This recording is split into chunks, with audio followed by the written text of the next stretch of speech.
상속 재산을 전체를 다 가장 작은 금액을 덮어 씌워줘가지고 없으면 기준.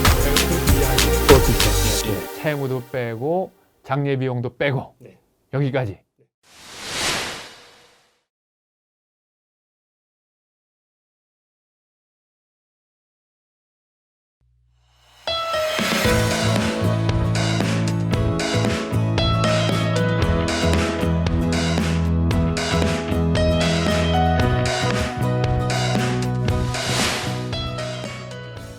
이번 영상에서는 상속세를 최종적으로 결정짓는 그런 흐름이 어떻게 진행이 되는지 우리 세무 전문가인 유홍길 세무사님 도움받아서 한번 함께 공부를 해보도록 하겠습니다. 자, 우선 이 내용은 아마 제가 말씀드리는 것보다는 세무사님께서 이제 단계별로 이제 설명을 해주시면 이해하는데 훨씬 도움이 될 것 같은데요. 자, 우선 가장 먼저 해야 되는 1단계 어떻게 우리가 이해를 해야 될까요? 일단 피상속이 돌아가시면은요, 예. 장례를 치르시고 여러 가지 일이 있지 않겠습니까? 1개월 내에 사망 신고를 하십니다. 사망 신고하실 때 주민센터 가셔가지고 안심상속 원스톱 서비스를 신청하시고, 그러면 부동산과 금융재산에 대해서는 대체적으로 상속재산이 파악이 되실 겁니다. 상속재산을 파악을 하셨으면 돌아가신 날 기준 상속 개시일 현재 기준으로 상속재산을 평가를 해야 됩니다. 상속재산에는요, 피상속이 돌아가신 분이 거주자다 그랬을 때는 국내에 있는 모든 재산, 국외에 있는 모든 재산까지 합산해서 상속재산을 평가를 해야 됩니다. 그리고 상속재산은요, 우리가 말하는 본래의 상속재산, 돌아가신 분들한테 기속되는 경제적 가치가 있는 모든 재산, 플러스 간주상속재산.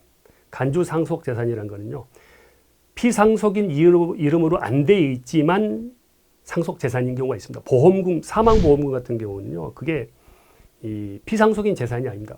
대법원의 판결에 의하면 그거는 상속인의 재산으로 돼 있거든요. 고유재산으로 돼 있습니다. 그 다음에 우리 신탁재산 있지 않습니까? 신탁재산은 다른 사람 명의로 돼 있지만 피상속인 재산이니까 그것도 상속재산으로 간주를 합니다. 그 다음에 추정상속재산. 그거는 돌아가시 1년 내 2억, 2년 내 5억을 처분재산이라든가 부채 내역, 인출 내역이 있으면은 그거를 상속인이 소명을 못 했을 경우에는 일정 부분은 상속재산에서 가산하는 추정상속재산이 그렇게 될 수가 있습니다. 이제 증여했던 그런 부분들도 증여도 상속인한테 10년 내 증여한 부분은 합산, 상속인 이해의자한테는 5년 내 합산 그렇게 돼 있습니다. 그러니까 이제 제일 먼저 해야 되는 일은 상속 재산을 전체를 다 파악을 하셔야죠. 합해서 파악해서 우선 큰 덩어리를 확정짓는 거네요. 그렇습니다. 그 큰 덩어리를 확정짓는 그런 과정 속에서 눈에 보이는 재산도 있지만 추정 상속재산 혹은 내가 말씀하신 간주 상속재산 이런 것들도 빠뜨리지 않고 다 더해서 전체 금액을 만드는 것이 1단계다. 이렇게 이제 말씀해 주셨고요. 그럼 이게 결정되면 그 다음 단계는 이제 어떻게 해야 되죠? 그 다음에는 비과세 상속재산이라든가 과세 불산입 상속재산, 비과세 부분들은 금양임야라든가 그 묘지가 있는 선조들의 묘지 있는 부분 그런 부분들은 공제가 가능한데 그런 가액들은 많이 크지는 않습니다.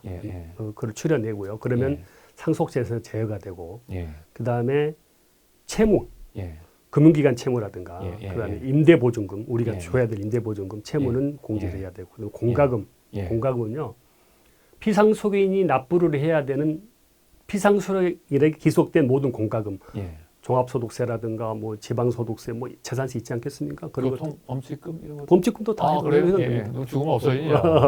그것도 공제를 하고 장례비용은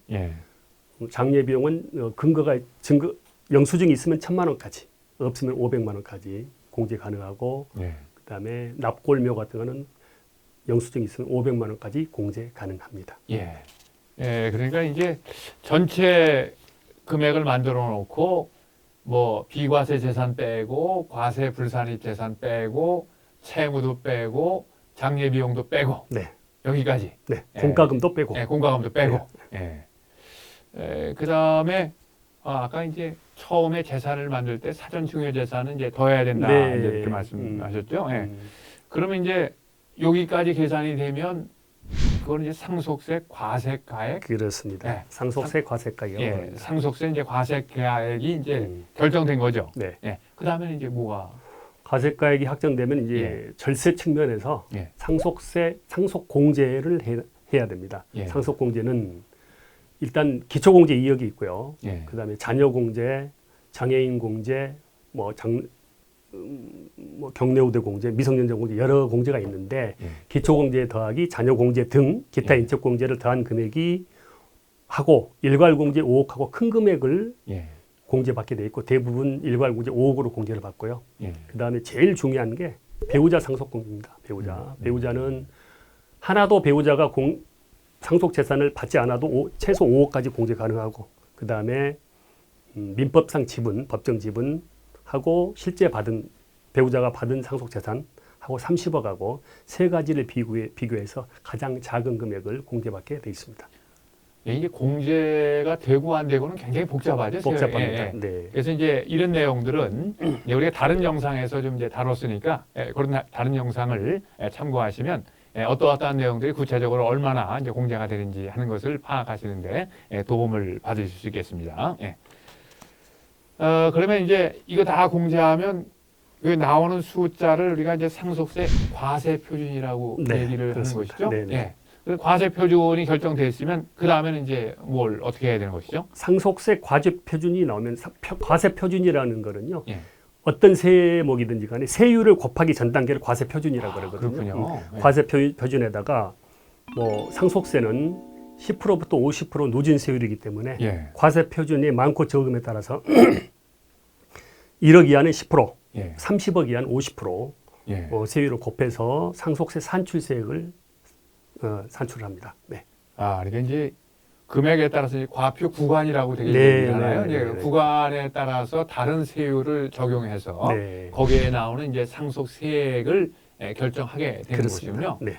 그러니까 상속세액이 결정됐으면 상속세액을 그냥 바로 내면 됩니까? 아니면 또 다음 단계가 또 다음 있습니까? 단계가 있죠. 예. 세액공제 일단 하셔야죠.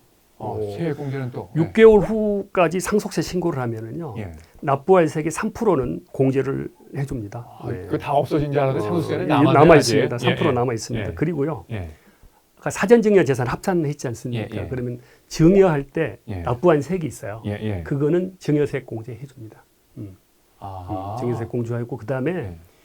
유언이라든가 그걸로 해서 뭐 자녀가 아닌 손자에게 예.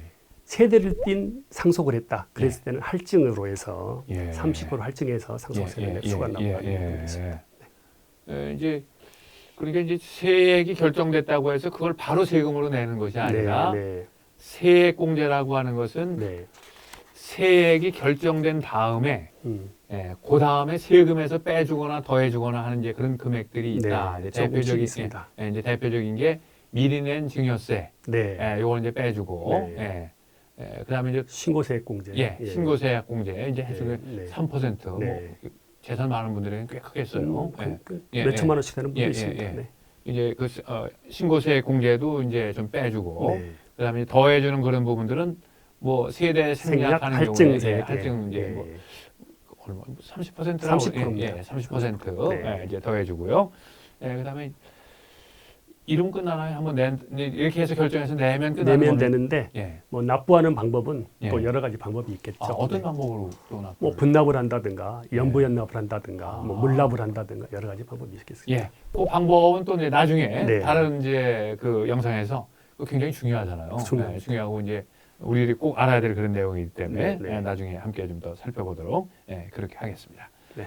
자, 이제 오늘은 세금이 어떤 절차를 거쳐서 최종적으로 금액이 확정되는지 하는 그런 내용들을 우리 이제 세무사님 도움 받아서 순차적으로 순서에 따라서 공부를 해보았습니다.